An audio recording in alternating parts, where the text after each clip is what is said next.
lockups, loss of remission, loss of visits from like 1.5 hour a month, that sort of thing. But then gradually, after the second hunger strike and 10 of our comrades died in H blocks, we were looking at our position in the prison and we felt, we're going to have to work it some other way. We tried so long. By then it was the end of 81. And we'd been on this protest for nearly 6 years. Which protest was that? Well, we'd been on the no work, then we went on the no wash, and then we came off the no wash. When Bobby Sands went on hunger strike, we came off the no wash so that all focus could be placed on the hunger strike, because we learned from the first one that being on the no wash didn't allow us the same opportunities to communication and that. Right. So we learned from that and we came off the no wash and we not just stayed on the no work. But at the end of that we realised, we're going to have to change the tactics. So we felt that maybe we should move about 5 women into the system and see if we could fight the structure within the system and build up ourselves from within the system. And what do you mean by within the system? Move off the no work protest, Right, move into the system and try to break down all the things that they'd set up against us, you see. So that would mean giving some semblance of conformity then? Well, what they would term Yeah. But of course they don't term, they still consider us non-conformist. Right. So we moved 5 into the system to see how it would work. Now those 5 were very severely punished. Now the administration realised at that time obviously what we were doing, so they came out and at that time there was no isolation wing, and they introduced an isolation wing. Boards, what we called it, that is thrown you into solitary for 3 days, solitary confinement. Your cell's completely stripped, you're left with nothing, just left with a bar cell and the Bible. And they give you the mattress in at about half 7 at night, and you come in the next morning at 7:30, take it out again, you're left all day just in boards, on the wooden floor. And this type of, there's an increase in punishment in that sense, and it ended up the 5 that we'd sent off were being more severely punished than us who were still on in a work protest. We were just getting the usual, locked up during working hours, loss of remission, but these ones were getting far more psychological torture, you see. And what, did they give any reason for that, or did they try to justify it in any way? No, they don't. They don't have to? They don't feel they have to. Yeah. In Ireland they don't feel they have to justify anything, they just do. So we saw the harassment increasing, but no matter how much you lock a person up, it can affect people.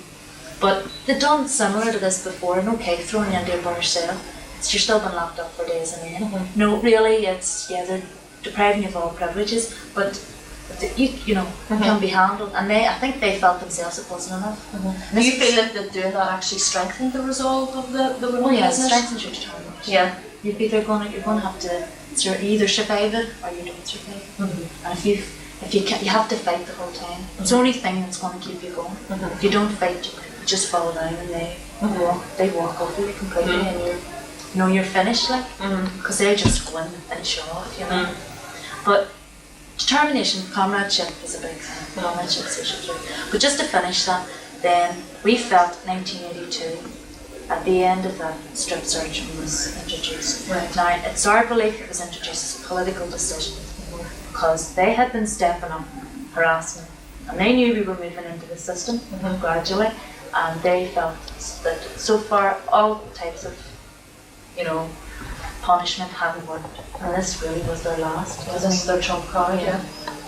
And the whole idea there was, to pick on the remands. The remands were going to be the ones who were going to eventually be sentenced with us. And they said, right, when they're coming in, and most of them come in very young. Of course, there's elderly ones as well who also suffer from the strip searching. And that's the time to try and, psychologically get in there and break them. And we felt that was the whole thing behind it, that you cannot understand strip searching unless you look at a historical analysis of what has happened throughout the years in prison, So then we started the strip searching. Every time the remands were going out to court, which is once a week, they have to go out to court. So it was only 200 yards, the courthouse from Armagh prison. Brought them down, stripped them completely naked. If they refused to strip, they were held down. 5 up to 10 female screws came in, held them down, threw them down on the ground and stripped them completely naked, forcibly, and ones were getting beaten. This just killed it. They just got stuck into you, Not only you're completely vulnerable, and we felt, right? They're taking you down there and they're cubicle, you're totally on your own. And the whole idea behind it is you're there on your own. Comradeship is a thing so important to you in jail. Right. Your comrades are back there and they're trying to, They're passionate on that. Yes. Right. They know what keeps you strong, so therefore they're trying to find something that's going to break that strength. So they isolate you and strip you naked and that's... And they think stripping you totally of your identity. And you're standing there naked.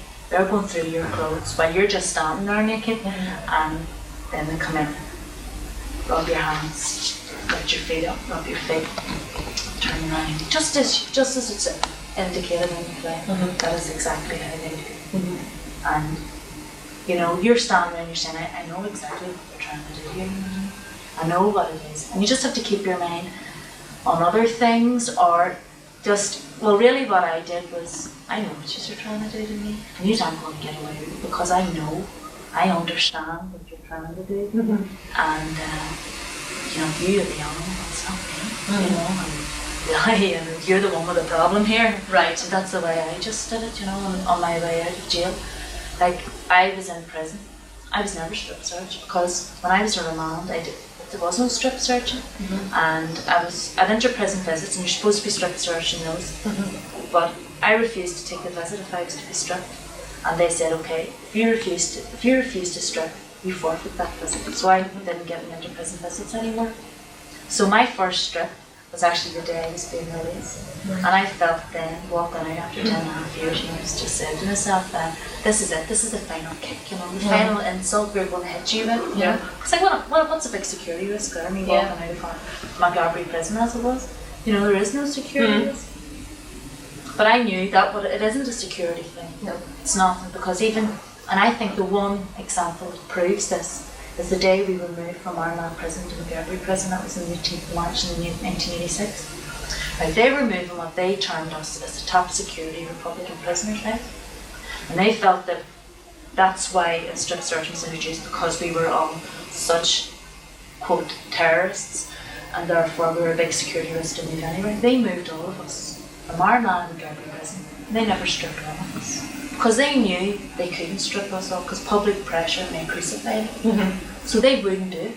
But the next day they took 2 of our mans out to Lisburn Court, which is only down the road from McCann prison, and they stripped them. And these women hadn't been in contact with anybody else, it was just within the prison. They take you out from where you're stripped, put you into a van, it's a lorry, and there's cells in the lorry. Right. You're locked into a cellular compartment and within the van. Right, you're escorted then, usually by 4 or 5 Catholic Jeep Sprints. You're escorted down to the court.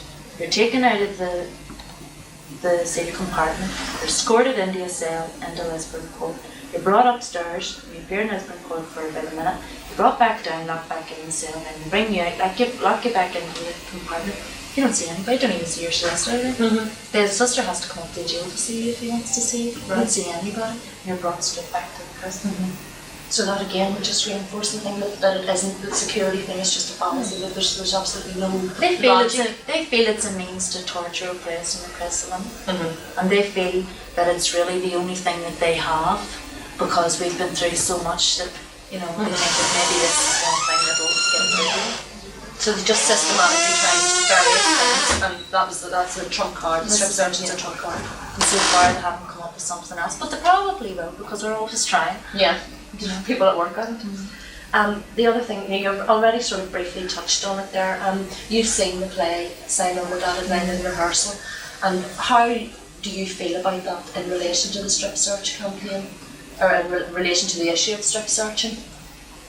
Well, I feel it's very effective. As I say, I've seen it, and I find it very moving, and I found parts of it amusing, because it reminded me so much of the jail. It reminded me of McGarry, of the women sitting around talking, you know, before the other Patsy comes in, and I felt that was very effective. But the strip search itself, the way you've carried it out, and I just feel it's very effective, and it hits, you know. It was emotional the first time I saw it. You know, a lump came in my throat, because it does remind me, and I feel that the women themselves inside, who have already told them about it, would be, in fact they would love to see it. Of course, they're not going to see it, but they'll see it eventually.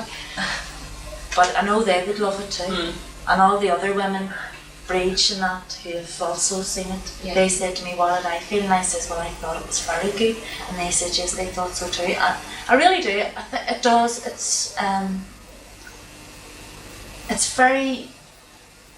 It's hard to explain, you know, it's hard to explain a strip search unless you've been through it, but that really does show it, as close as what you can ever do without getting through it, and that's my feelings about it. And I feel that the poem that accompanies it, you know, it just gives a whole sinister atmosphere, which is what is actually being fostered, been fostering the sinister see when you're in there, you just feel it, and you feel that when you're reading that out, you just feel alone, you know. You feel it's all the feelings are coming across, and that's why I feel it is so emotive when I saw it the first time. That's